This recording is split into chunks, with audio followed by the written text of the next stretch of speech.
Gotta let me know if y'all can hear me. Uh, Give me a thumbs up or a comment so we can that we have some audio.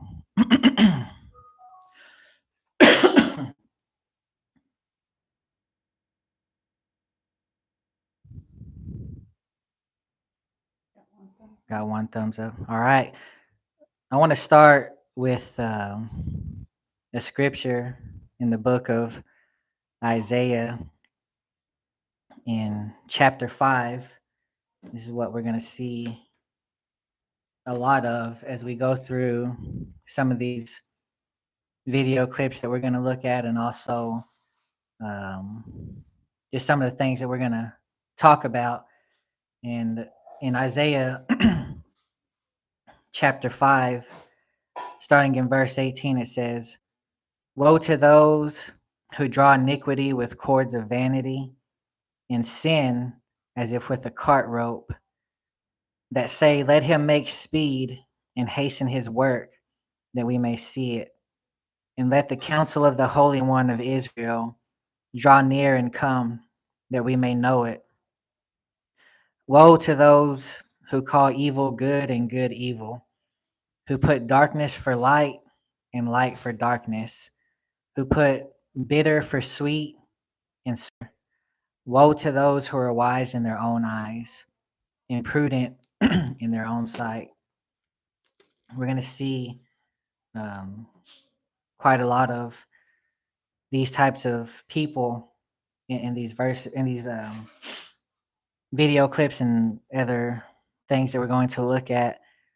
This people who call evil good and good evil, people who think that darkness is light and think that light is darkness, and definitely people who are wise in their own eyes. You know, to be wise in your own eyes is to just reject what God's word plainly teaches and decide to use your own quote unquote wisdom, which is usually just the feelings and imaginations of our own hearts.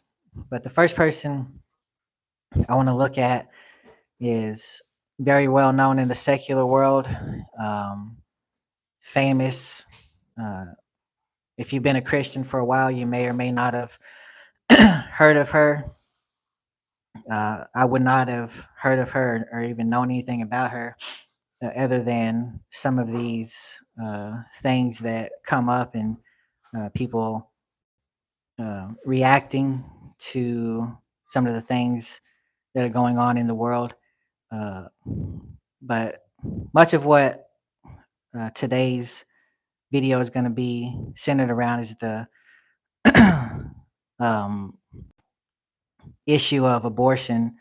And it's been over 6 months since Roe v. Wade was overturned. Uh, Roe v. Wade being the abortion law that says in the United States that abortion is legal, and that was overturned, and it wasn't completely done away with. I don't know how much everybody out there knows about this, but basically that decision was handed over to the states, and each state can decide whether they are going to allow abortions to be legal in their state or not. And this, some of the things we're going to be looking at first are the reactions of those who are most well known in our world, who so many young people are out there listening to.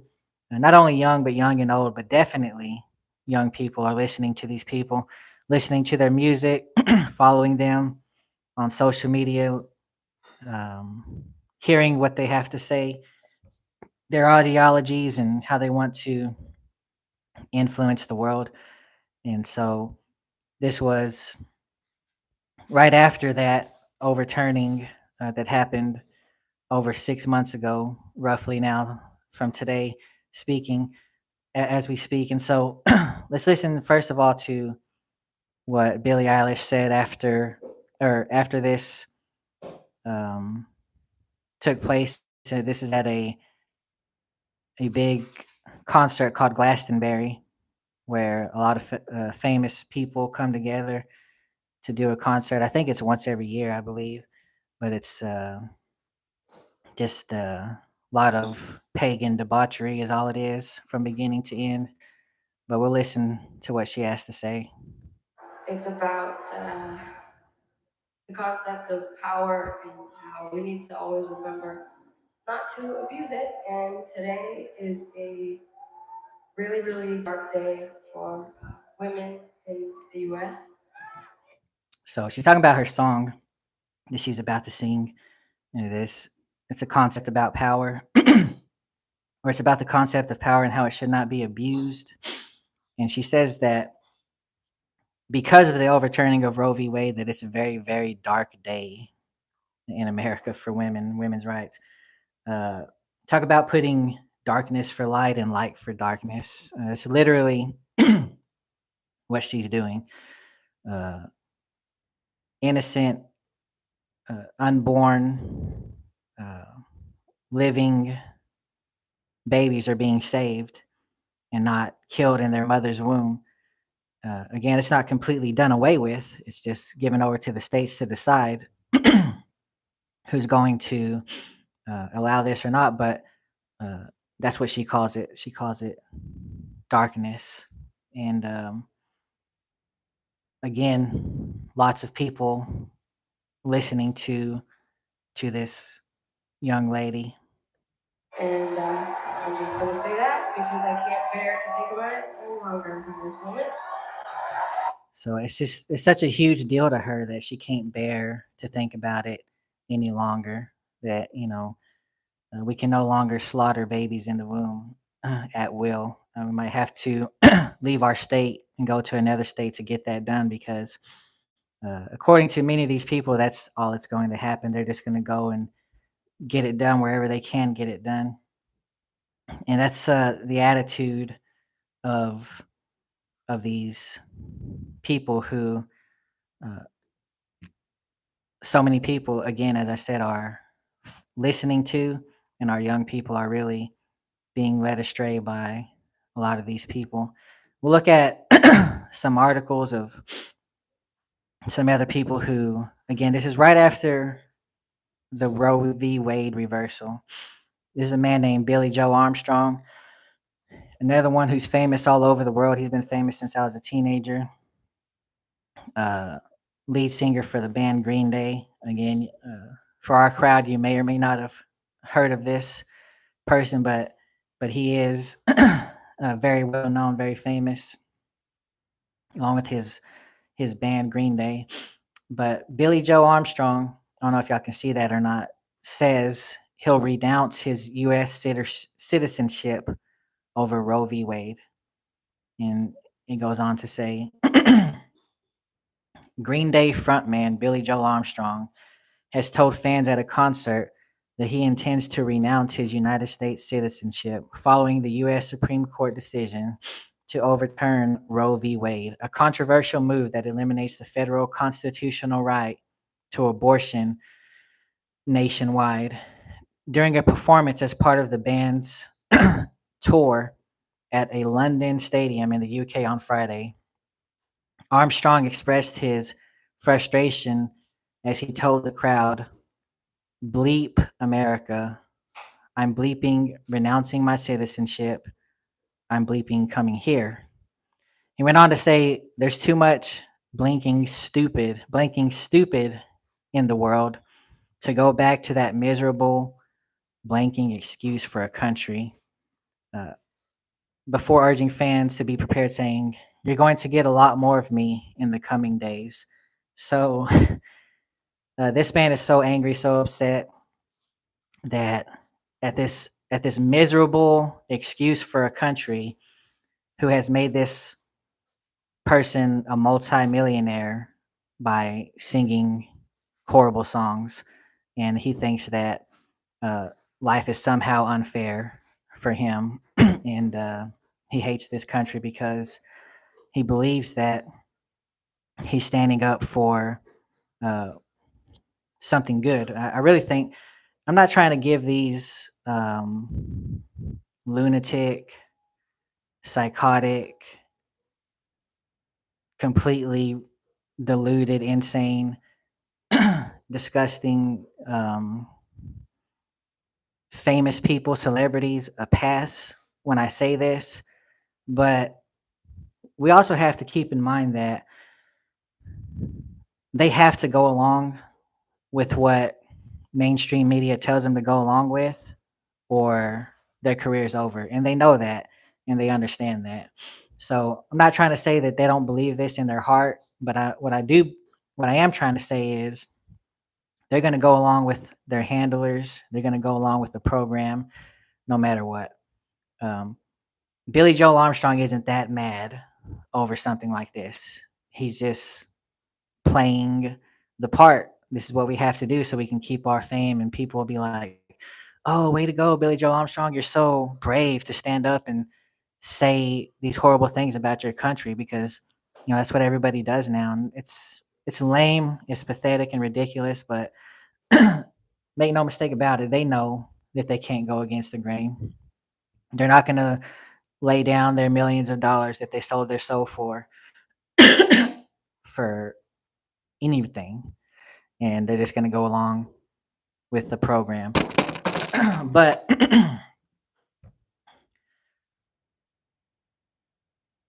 as of today, again, this happened 6 months ago, and he made his proclamation that he's leaving.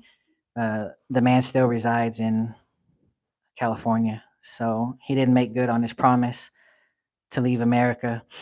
And I'm glad, because I don't know about y'all, I just can't.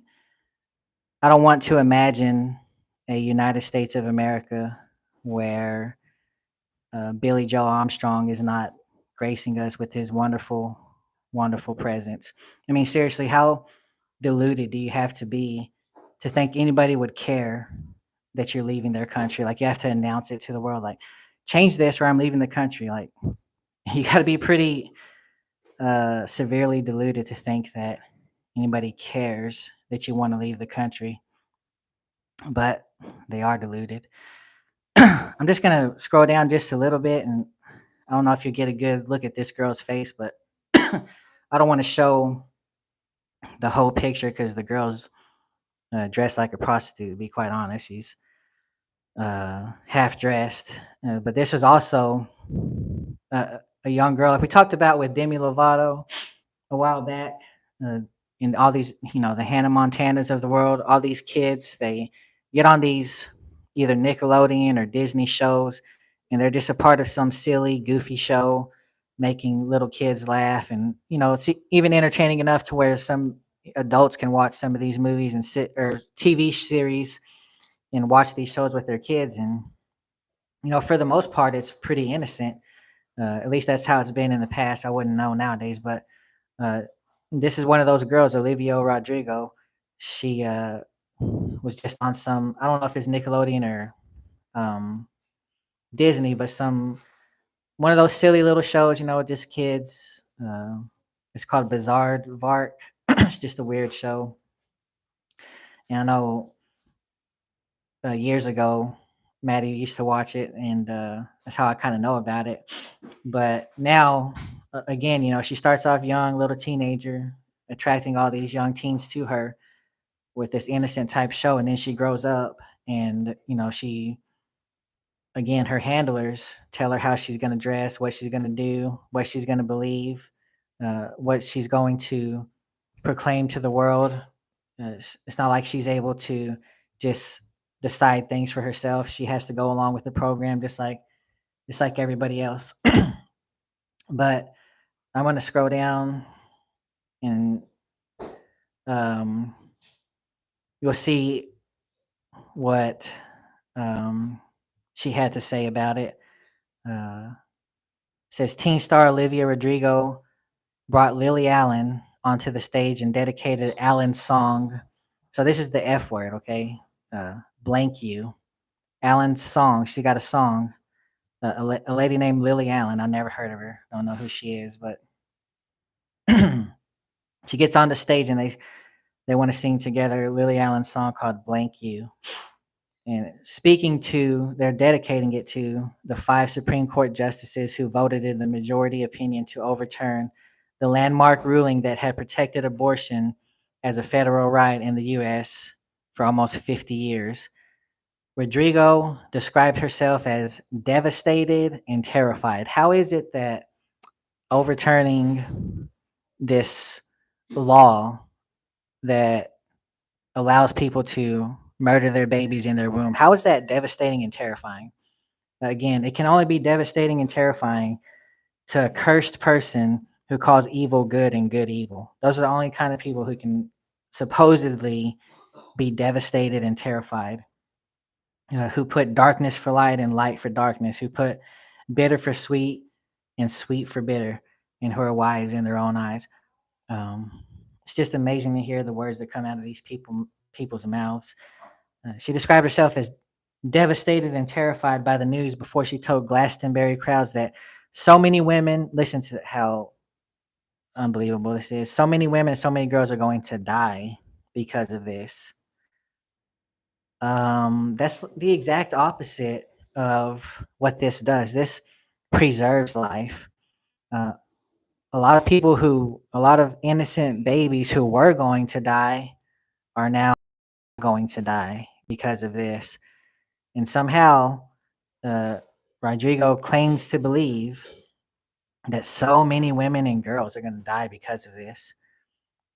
And then dedicated the track to the justices Samuel Alito, Clarence Thomas, Neil Gorsuch, Brett Kavanaugh, and Amy Coney Barrett, who Rodrigo said don't give a blank about freedom.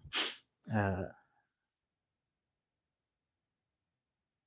I want to just talk about some of the lyrics on this song that um, they sing to and about uh, the justices of the Supreme Court. Um, I'm going to try to read some of this because it's so important just to see the hypocrisy of these foolish people, how they can be a walking, talking contradiction, a walking, talking hypocritical contradiction. And it's like they can't see it, and the people who love them can't see it. So just listen to the words of the song it's called Blank You, like we mentioned a moment ago. But it says, these are the lyrics: look inside your tiny mind. Now look at, because we're so uninspired, so sick and tired of all the hatred you harbor. So to dedicate a song about hate, letting a group of people know how much you hate them, and the song is saying, I'm sick of all your hatred, right?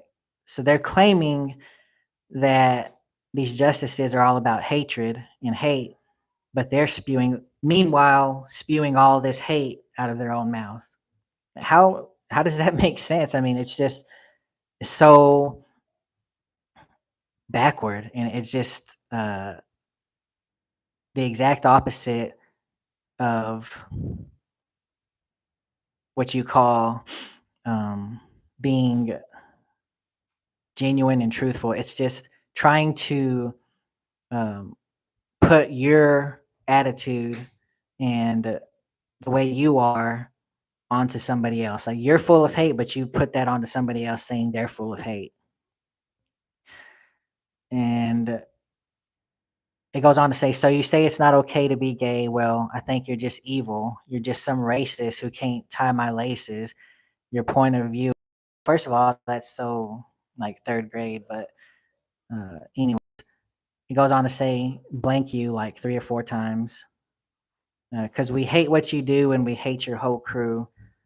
So please don't stay in touch. Goes on to say blank you a lot more times.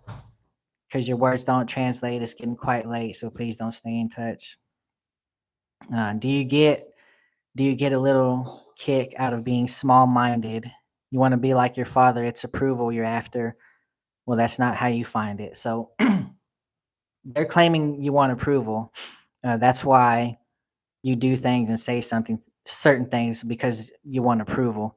The only people who are desperate for approval are these pathetic celebrities, these actors and actresses, these sports figures who behave this way and speak this way, and not certainly not last but not least the musicians who are just so pathetically desperate for people's approval that they are going to do exactly as they're told. They're going to find out what the people want, and they're going to pander to that filthy politician.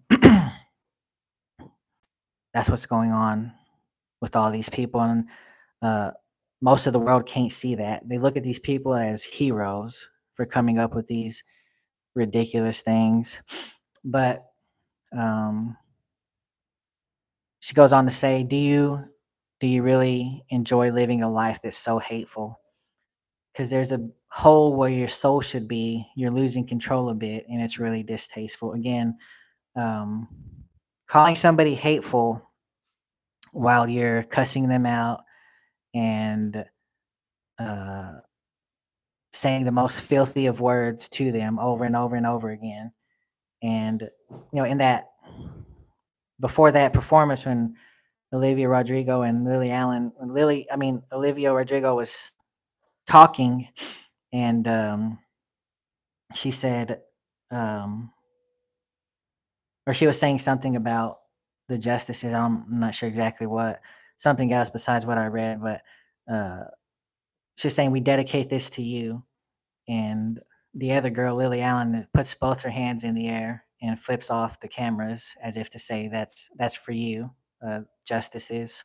So again, who's the one that's full of hate? I don't see the justices doing that. I don't see justices writing letters of hatred and doing this and that, or going on television doing or saying anything hateful. Um, they're not uh, berating people. They're not putting people down. They're not doing anything other than doing their job. And if it doesn't line up with what these people say, here comes the wrath of these uh, nonsense speaking celebs. And it's just amazing to me how they can't see their own hate that they're spewing towards these people who they call hateful. It's amazing. Again, the only people that can buy into this or even buy into what they're saying is those who call evil good and good evil, and who put darkness for light, light for darkness, bitter for sweet, sweet for bitter, and those who are wise in their own eyes. And again, the Bible speaks of these kinds of people um, who uh, who rage in um,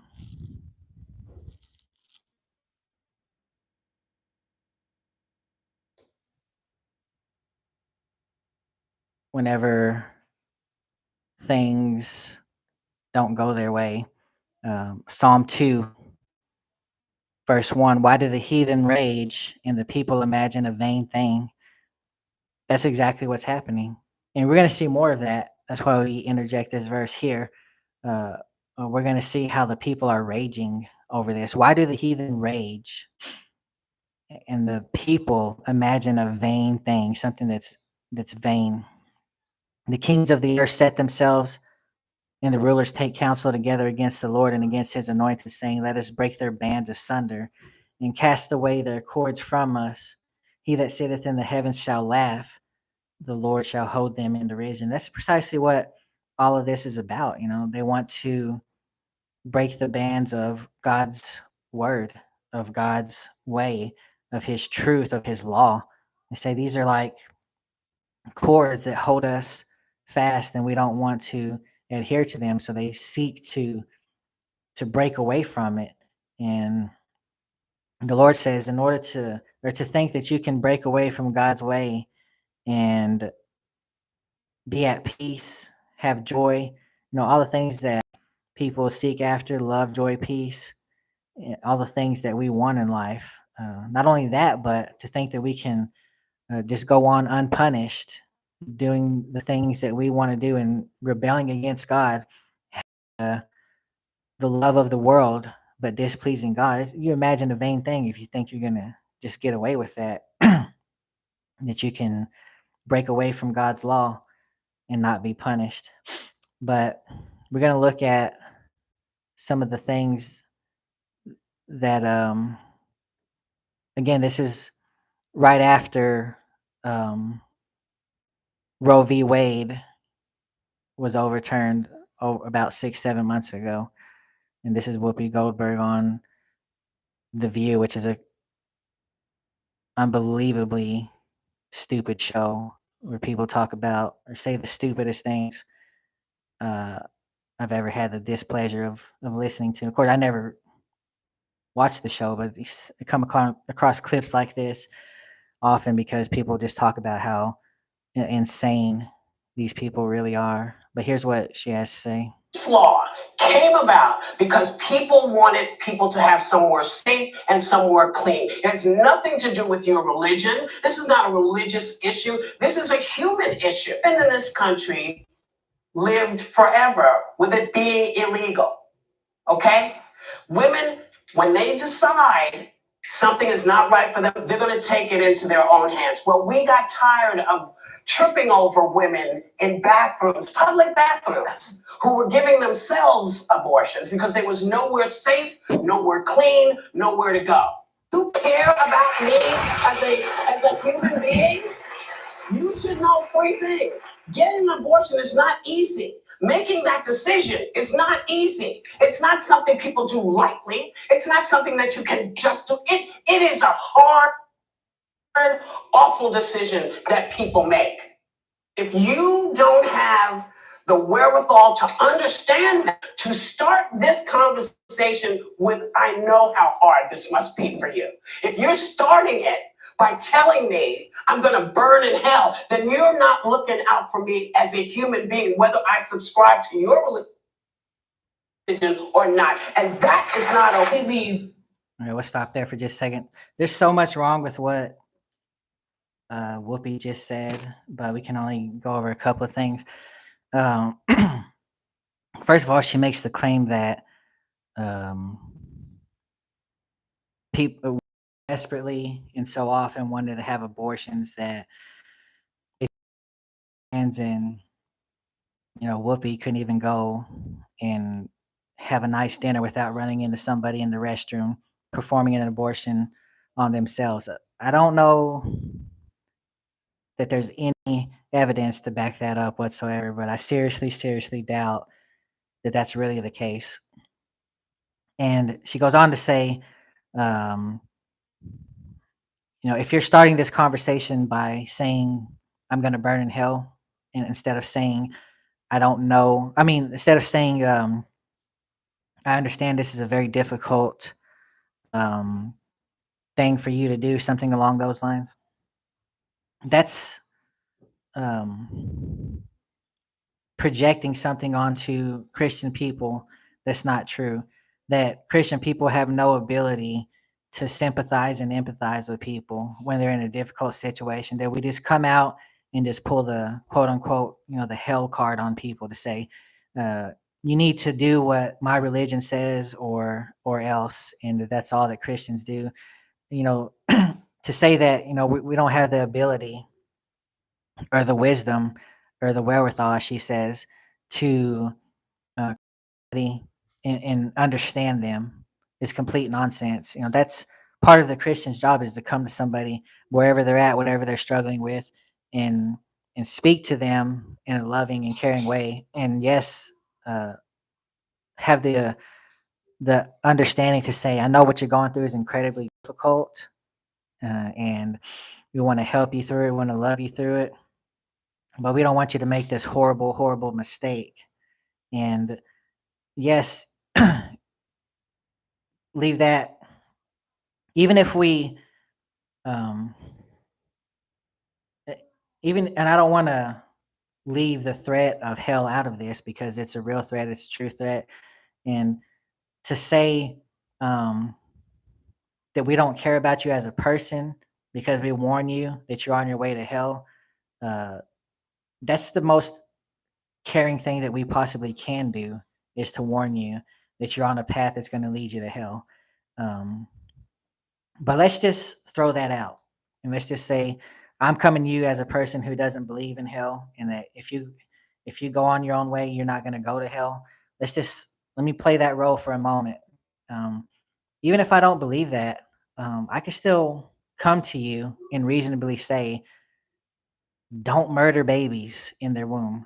Let's, even if hell doesn't exist, and people act like that's so strange, so difficult to understand, that's what people are fighting against, saying you're murdering babies. Okay, doctors, you're murdering babies. People, you're murdering your own babies when you do this, and give them that understanding and say, this is what's happening. Don't let people lie to you and tell you that that's not what's happening, that something else is happening, which we're going to see something absolutely unbelievable after a little while about this. But um, it's amazing to me what these people say, that um, it's about rights. It's not about rights, it's about life or death. And it's important for us to see things as they are, but this is the heathen raging against the light, calling it darkness. You have to this is the Young Turks. They're actually really famous. Millions of people watch them for some strange reason. This is a man named Cenk Uygur. And the woman that you're going to hear raging is a woman named Anna Kasparian. And you'll have to excuse her because she's kind of in a bad mood. We don't even have affordable childcare in this freaking country. Okay, and the people who fight against those kinds of laws are Republicans.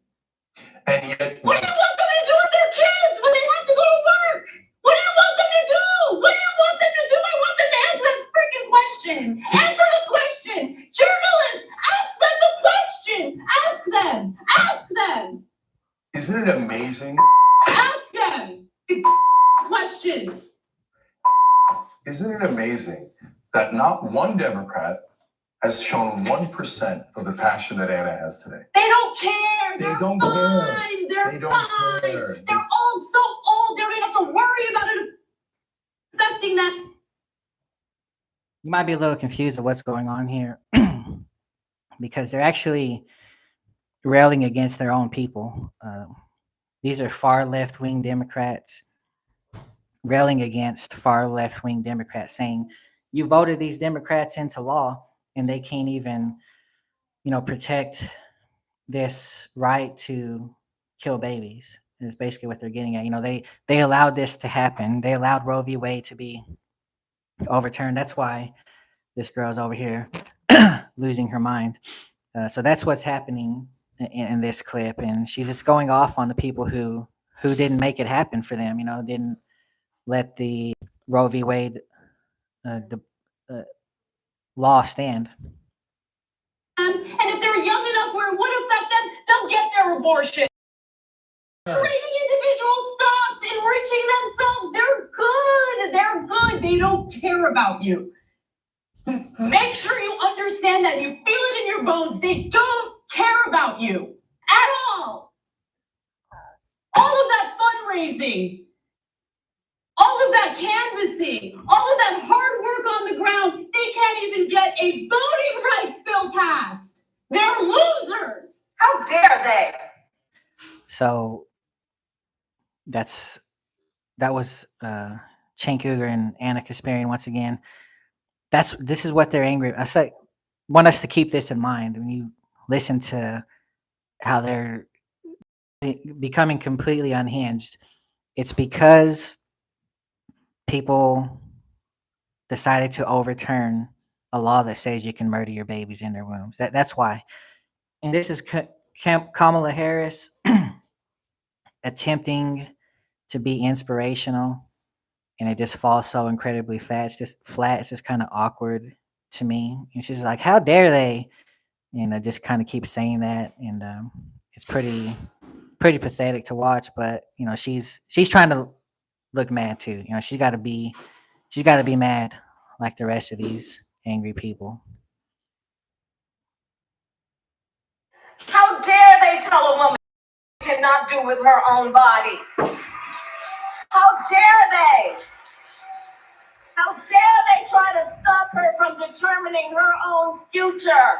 How dare they try to deny women their rights and their freedoms?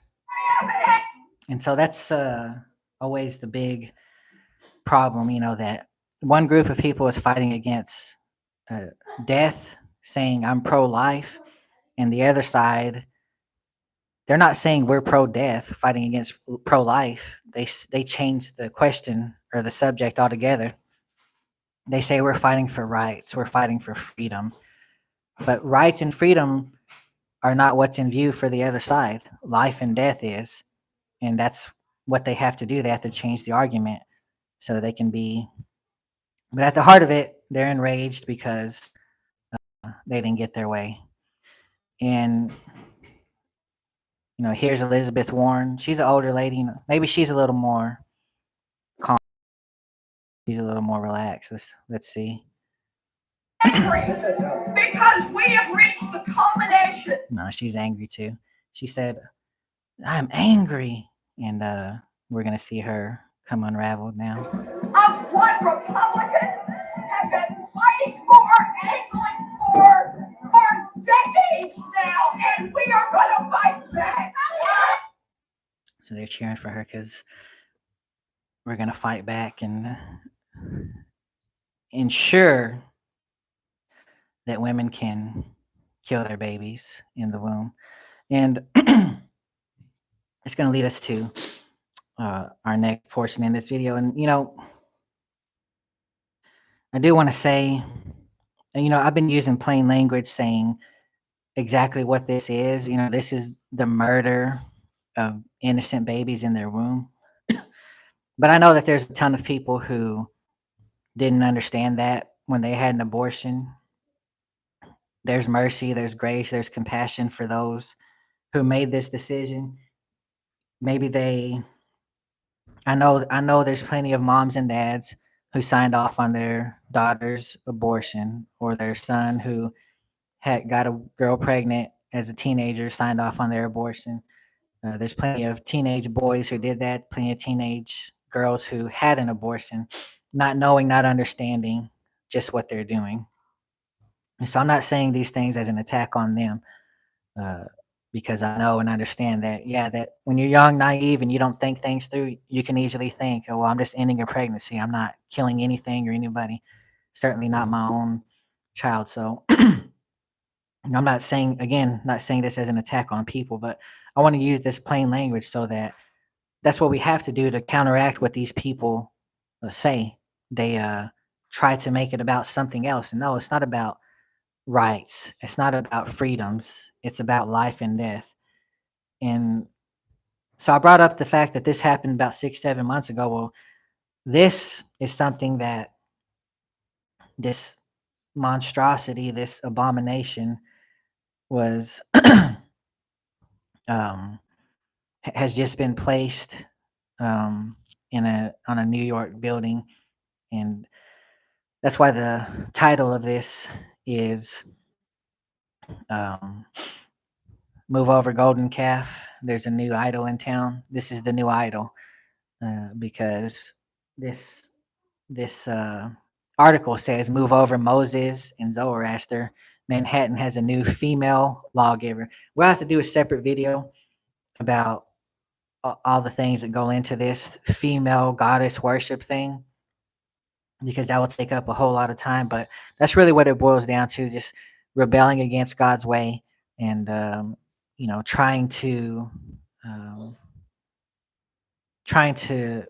push this idea that women need to be independent, that women need to hate patriarchal system, where the man is the head of the house, and all these ideas that are biblical, and that they're because God loves women and wants to protect women, that's why he set things up the best possible way that they could be for both men and women. But people want to push against that, rebel against that. Um, it's interesting, if we read Exodus chapter 32, um,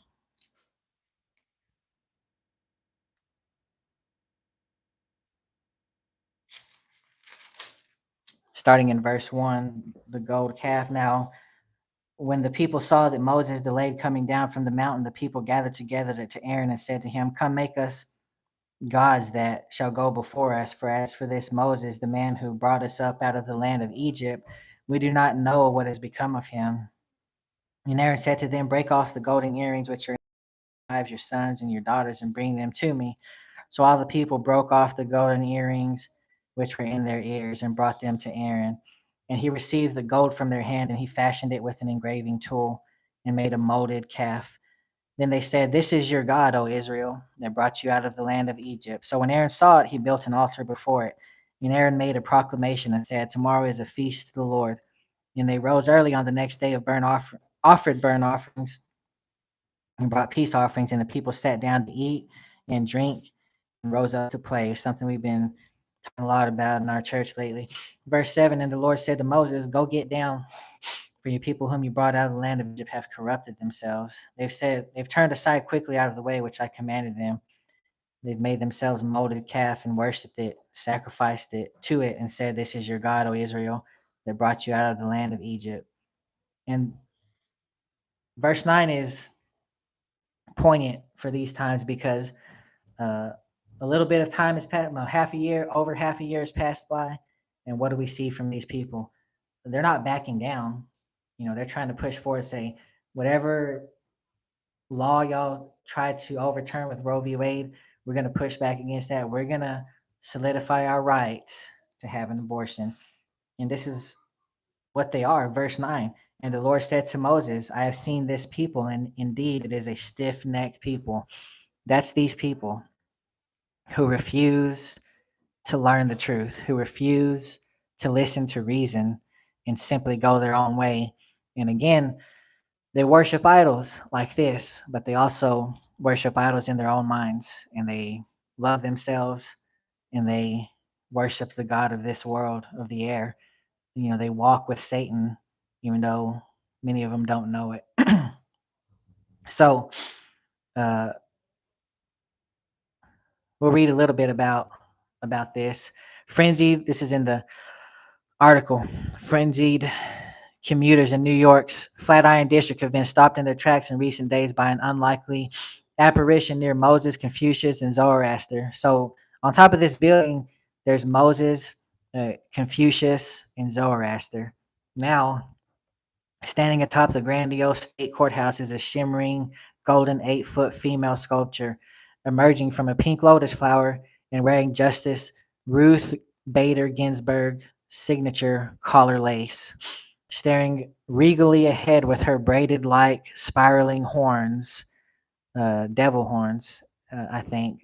The sculpture, I said that, not the article. The sculpture installed as part of an exhibition that opened last week is the first female to adorn one of the courthouse's 10 plinths, dominated for more than a century by now weathered statues representing great lawgivers throughout the ages, all of them men.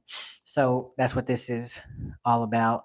And it's really to push back against Roe v. Wade being overturned. She's a fierce woman in a form of resistance in a space that has historically been dominated by patriarchal representation, said Sikander, who previously served on the New York Mayoral Advisory Commission of City Art, Monuments, and Markers. She said the work was called Now because it was indeed now at a time when women's reproductive rights were under siege after the U.S. Supreme Court in June overturned the constitutional right to abortion. So women's reproductive rights are under siege. Not innocent babies in the womb. Innocent babies in the womb aren't under siege. It's women's reproductive rights. All they do is try to frame it in a way that makes it seem like they're fighting for something good. So there's these different statues, and here's the new one, and it just so happens to be gold. So yeah, move over, golden calf. There's a new idol in town. This just looks so filthy. It's so abominable. I don't know how well y'all can see that, but just look at this filth. I mean, when little 8-year-old girls walk by this and say, "What is this, mommy?" She's gonna tell them with great pride in her voice, "This is the stand against men ruling over women, not allowing them to have reproductive rights." Lying to their 8-year-olds. May not know that's what they're doing by lying, but that they're lying, but they've been lied to. They bought the lie, and they're gonna lie. So these devil horns coming out of her head, and I don't know what in the world her arms are supposed to be, but they certainly look like snakes to me. Snakes on the right, snakes on the left, snakes as the feet. Just as the serpent deceived Eve, this is precisely what's going on in our world today. Such a abomination. So this is about Ruth Bader Ginsburg, who recently died. She was on the Supreme Court, and she was a big advocate, of course, for uh, Roe Roe versus Wade and the whole abortion issue.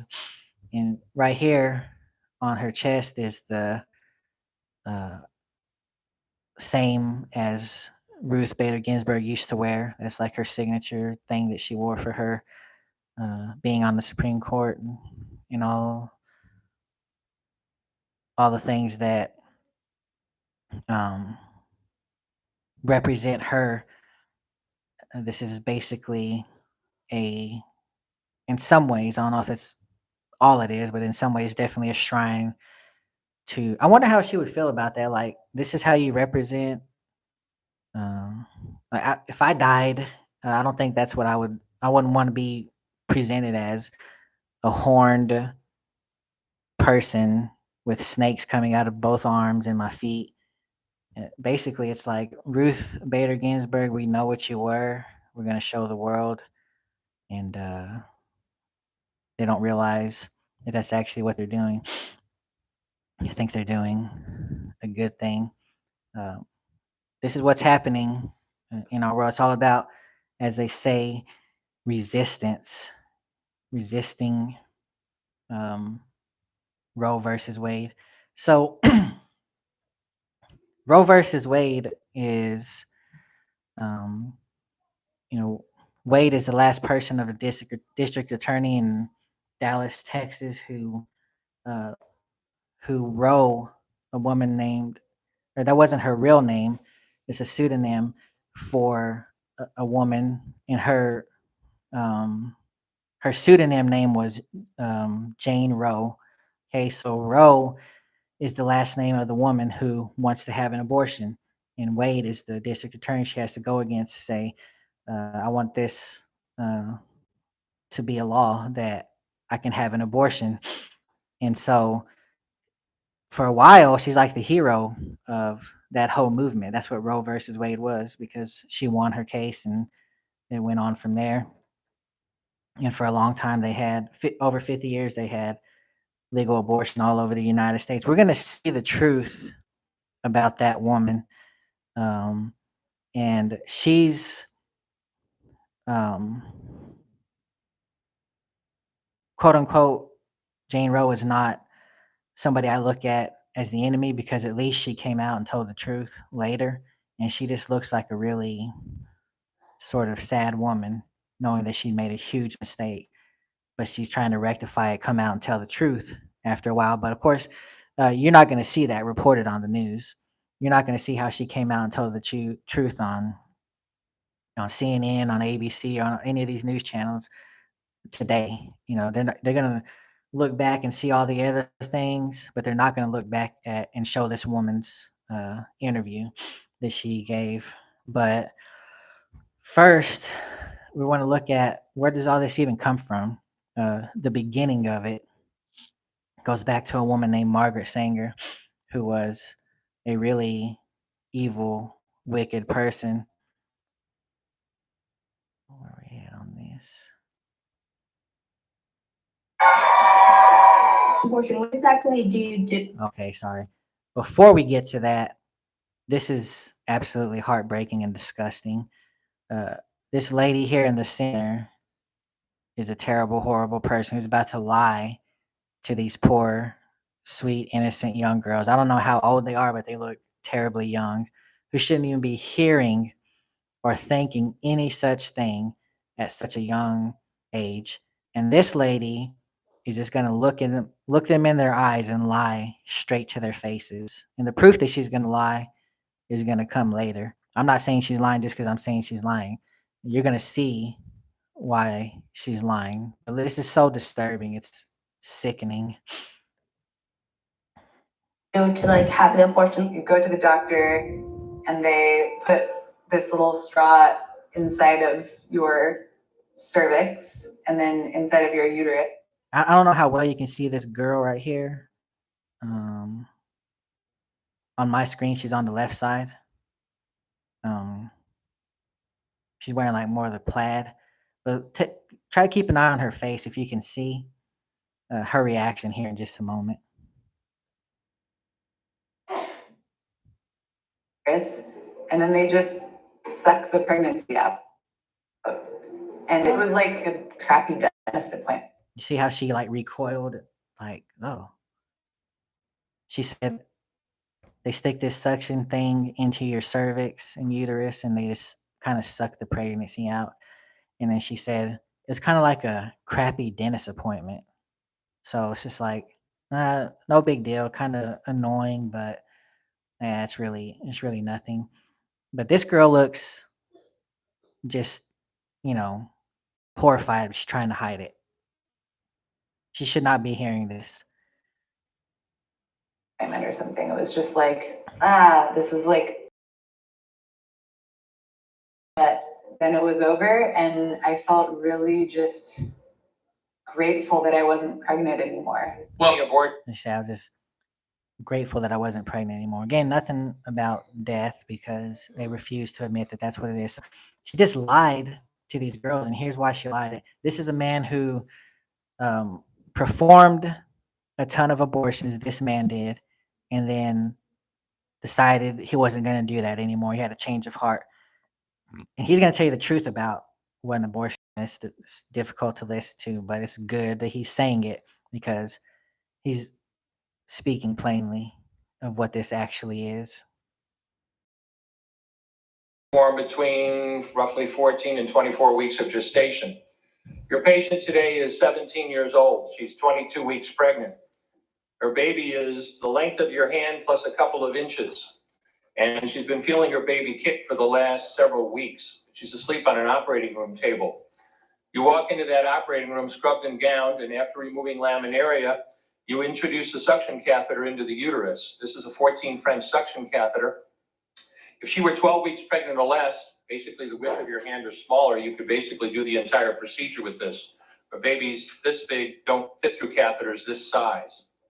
After suctioning the amniotic fluid out from around the baby, you introduce an instrument called the Sofer clamp. It's about 13 inches long. It's made of stainless steel. The business end of this clamp is about 2.5 inches long and 1/2 inch wide. There are rows of sharp teeth. This is a grasping instrument. When it gets a hold of something, it does not let go. A D&E procedure is a blind abortion. So picture yourself introducing this and grabbing anything you can blindly and pull, and I do mean hard, and out pops the leg about that big, which you put down on the table next to you. Reach in again, pull out an arm about the same length, which you put down on the table next to you. And use this instrument again and again to tear out the spine, the intestines, the heart, and lungs. Head on the baby that size is about the size of a large plum. Can't see it, but pretty good idea you got it if you've got your instrument around something and your fingers are spread about as far as they go. You know you did it right if you crush down on the instrument and white material runs out of the cervix. That was the baby's brains. Then you can pull out skull pieces. And you have a day like I had a lot of times. Sometimes a little face comes back and stares back at you. Congratulations, you just successfully performed a second trimester D&E abortion. You just affirmed your right to choose. Put Hales found a morbid Sanger at. Wow. So you see this sick lady sitting before two girls, young girls. What kind of parents would allow that to take place? I don't know, but just lying to them about what it's just like a bad annoying dentist appointment. And the doctor who's actually done this many times says it's more like ripping a baby apart limb from limb and crushing their skull until their brain runs out, and taking the skull fragments piece by piece. And then sometimes you may see a face stare back at you at the end of it. Um, that's the truth of it. And people need to know that before they start listening to these people who pretend to be enraged over certain things when all they are is politicians.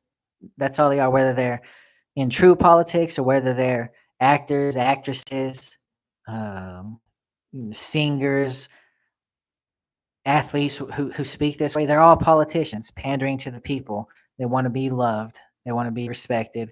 They don't want to be canceled. They're cowards and they're pathetic. And that's the truth of the matter. But this man was brave enough to speak the truth in front of all these people. And you can see how many people are just stunned and silenced listening to this because they've obviously had never heard it. What's the origin of all this? Is it reproductive rights? And you're going to see what I mentioned a bit ago. I mentioned it a little bit ahead of time, but this is Margaret Sanger who started this whole thing. And you're going to see what her end game was. Like, what was she actually trying to do? As a champion of civil rights, but one Cut it off a little bit because he says, y'all didn't hear that part. He said, Planned Parenthood puts forth Margaret Sanger as a champion of civil rights. So that's what they're trying to do. That's what Planned Parenthood tries to do. thing they don't talk about is the racism behind her fight to legalize abortion. A group of African American leaders want to focus attention on her ideology and how it affected Black birth rates. Abigail Robertson has more on this story. Margaret Sanger strived for a society that limited births to only those she deemed fit to have children. I want to read some of those quotes. Deemed fit. This quote here says, "We do not want word to go out that we want to exterminate the Black population." Margaret Sanger, 1939. "The most merciful thing that the large family does to one of its infant members is to kill it." Margaret Sanger, Woman in the New Race. "Birth control itself, nothing more or less than the facilitation of the process of weeding out the unfit, of preventing the birth of defectives or of those who will become defectives." That's what she wants to do. When she's talking about defectives, she's talking about mainly talking about Black people, but also talking about maybe poor people or people who are less educated, people who aren't rich. It's basically what she's getting at. To have children. Well, I think the greatest sin in the world is bringing children into the world that have disease from their parents, that have no chance in the world to be a human being, practically. Delinquents, prisoners, all sorts of things just marked when they're born. That to me is the greatest sin. Many pro-choice advocates see her as a hero, but critics. So, Psalm 127:3 says children are a gift from God. And this wicked woman says that it's the greatest sin to bring children into the world. Well, depends on what color the child is, what race it is, what social class it is, and whether it's rich or not. That's a sin if you bring those kind of children into the world. But Margaret Sanger, somebody like her, she can have all the kids she wants. Yeah, she ain't gonna have an abortion. That's for all you people who shouldn't be out because y'all are basically less than human. That's who these wicked people are following. This wicked old lady. Critics call her a racist eugenics promoter who targeted Black communities with her Planned Parenthood clinics. Margaret Sanger, the founder of Planned Parenthood, once said, colored people are like weeds, they need to be exterminated. People don't understand that 79% of Planned Parenthood clinics are located in minority communities, and that minority communities shoulder a disproportionate amount of abortions. Dr. King says while African Americans make up only 13% of the US population, over 30% of aborted babies are from Black mothers. Under the veil of secrecy and deception, 60+ million babies have not been born because they were aborted legally since 73. 1/3 of that population belong to the African American community. Planned Parenthood recently celebrated its 100th anniversary, prompting pro-life leaders to unite under the banner 100 No More, to educate the public on the harmful impact Planned Parenthood has had on the African American community. 100 No More hope rallies like this one in Washington spread across the country to enlighten people about Sanger and her tragic legacy. I have a real serious concern about the number of abortions that's taking place in the minority community, particularly the Black community. And that I see this as a form of genocide. That is something we need to take a serious look at. Planned Parenthood receives around $500 million each year from taxpayers. 96% of the time, if a pregnant woman walks into their clinic, that she will have an abortion. Pro-life So you see how this woman just said, talking about Planned Parenthood, listen to how deceitful the name is. The name of the clinic, all these clinics that go up everywhere that perform abortions, it's called Planned Parenthood, as if they're going to help you plan being a parent. But she says 96% of people who walk into Planned Parenthood are going in there to have an abortion. So they're not putting up a big old sign in front of their building saying what they really are, which is murdering babies, which is they won't even use the more tame term that they've come up with, abortion. They won't even use, they don't abortion clinic. No, they call themselves Planned Parenthood. Why? Because they're just liars. They just hide behind their own lies. And the point these people are making is the whole idea of abortion is just rooted in racism. This person who was a racist, who wanted only certain classes and certain, it's just like what Hitler did. You know, that's why they were eugenicists. You know, that's basically like trying to limit the population to the kind of people that they want. And that's what Hitler was about. That's what this woman was about. She followed in his footsteps. Do most people know that history? Do most people hear about this? No, they keep it hidden. This is CBN News. It's a Christian broadcasting network. Well, I don't necessarily promote everything it says because I'm sure they have plenty of false teachers and maybe some nonsense on there. I really don't know. But that's where you have to go to hear some of this. You know, you saw the quotes, you saw the woman speak herself. Her books, her writings are out there for you to see exactly what she said. But are you going to hear that in the news today? You know, when people stand up and they're so outraged, do the CNN or any of these other news networks, ABC, whatever, do they stand up and say, "Hang on, let's look at the other side of this. Let's look and see where this originated. You know, is this really what it claims to be? Or is there something else going on?" No, they just push one side. Why? Because the devil's in control of all of their sick nonsense. But it's obvious that she targets minorities and Black people. Black people make up 13% of that population, she said, and yet 1 out of every 3 abortions is from a Black person.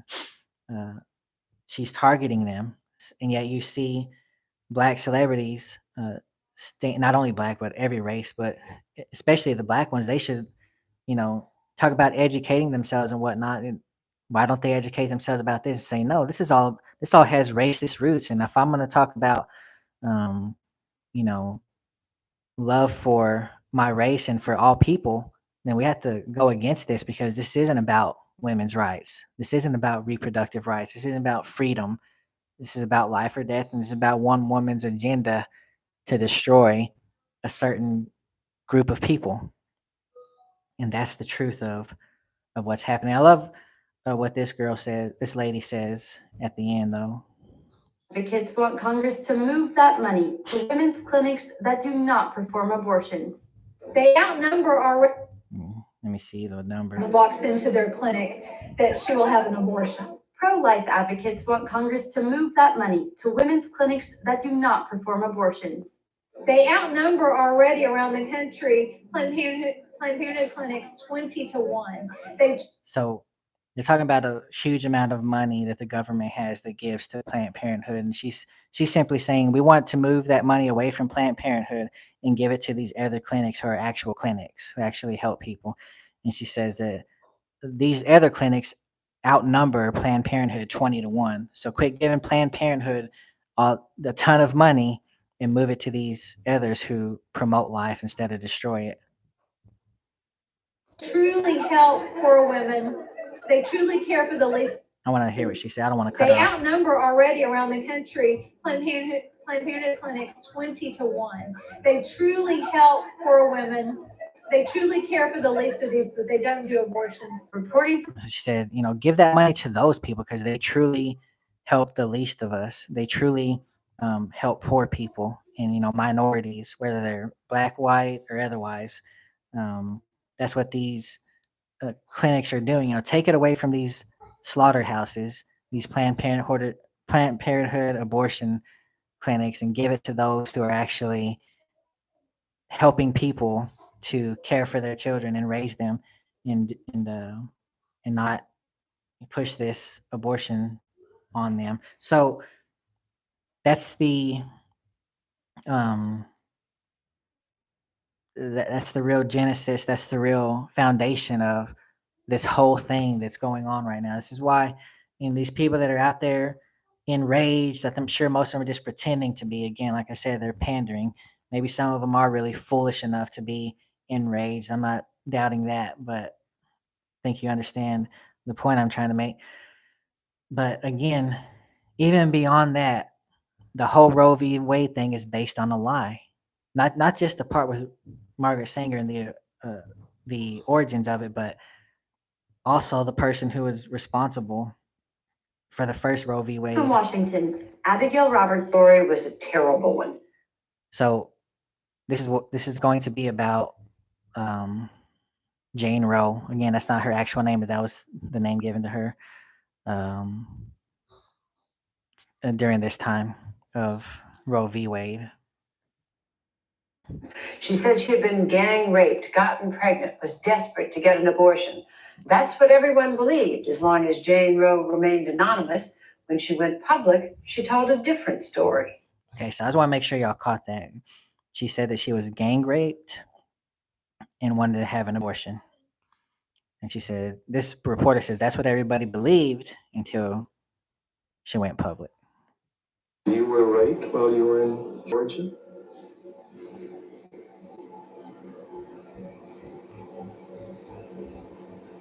No, I wasn't.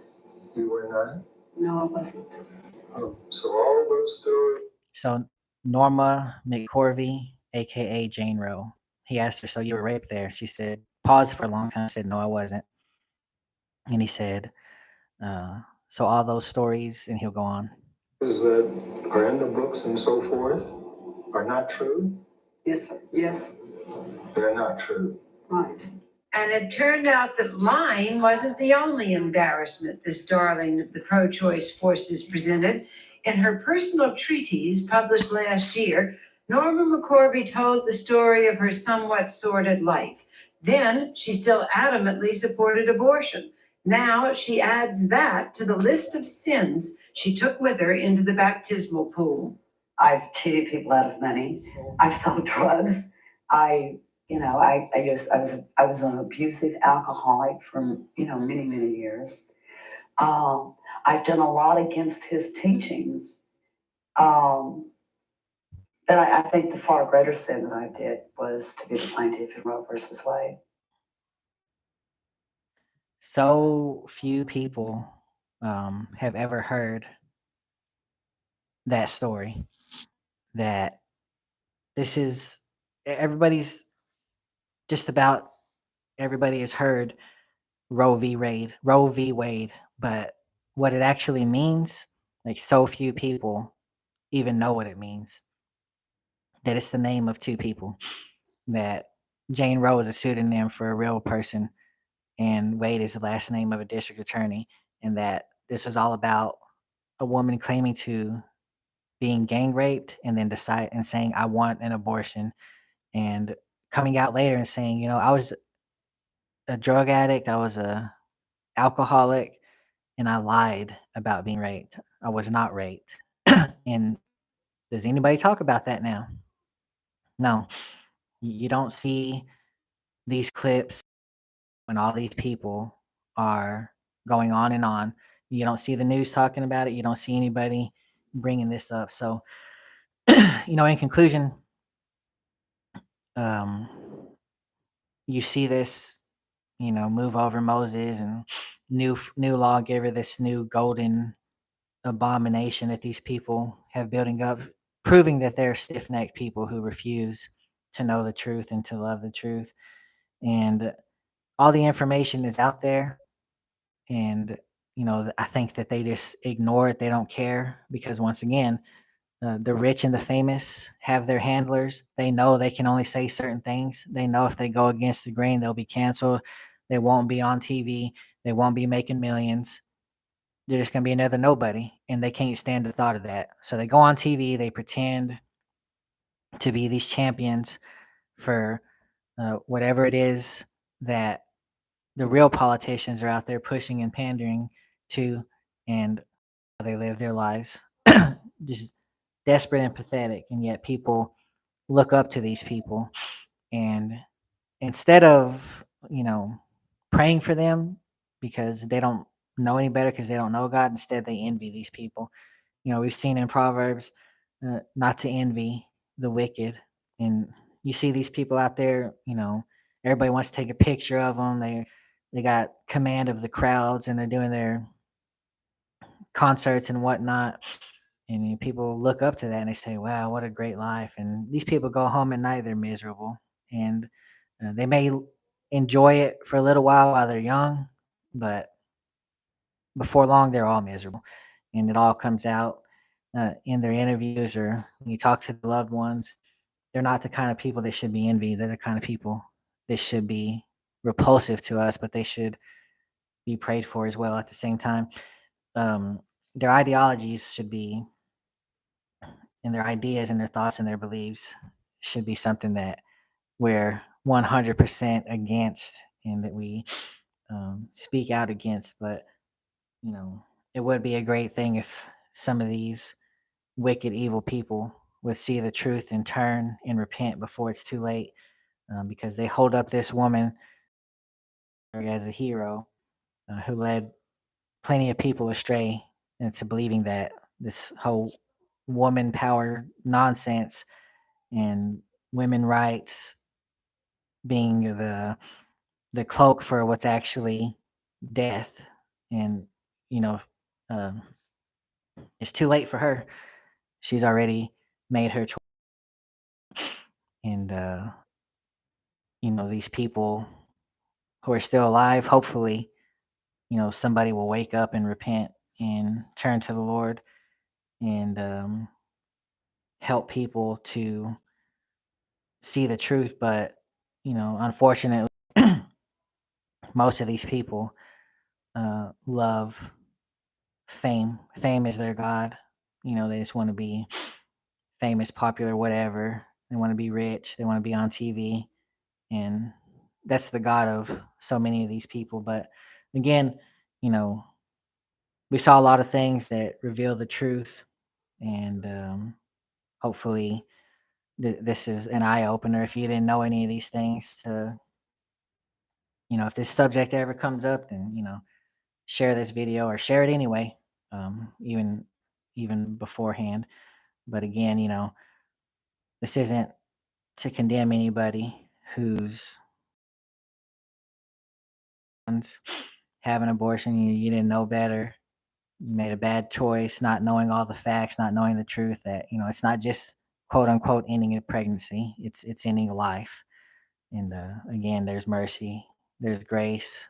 Um, there should be no hatred from a Christian looking at a person or judgment looking at a person who's had an abortion And God has mercy and grace on all. So again, it's a battle for truth, and it's a battle for life. It's not a battle for rights or freedom. So I don't actually have in front of me oh wait.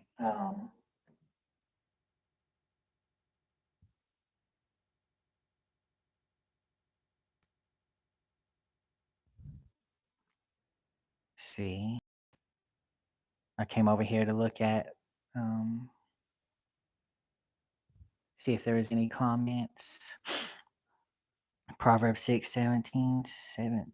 Proverbs 6, haughty eyes, a lying tongue, hands that shed innocent blood. Yeah, for sure. That's exactly things that are an abomination to God, as it says.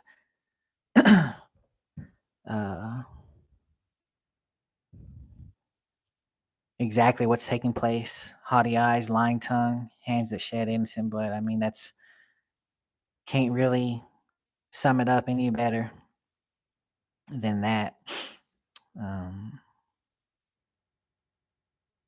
So thank y'all, Jeanette Vlogs, Melody, Quantum Scout, for getting on. All the rest of y'all also.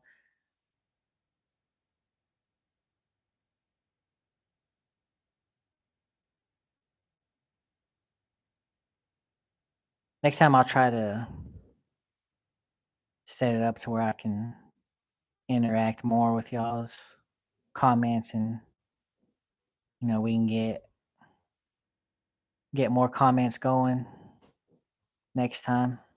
But yeah, thank y'all for getting on, and I'm sure I'll be talking to y'all soon. So God bless y'all, and y'all have a good night. We'll see y'all next time.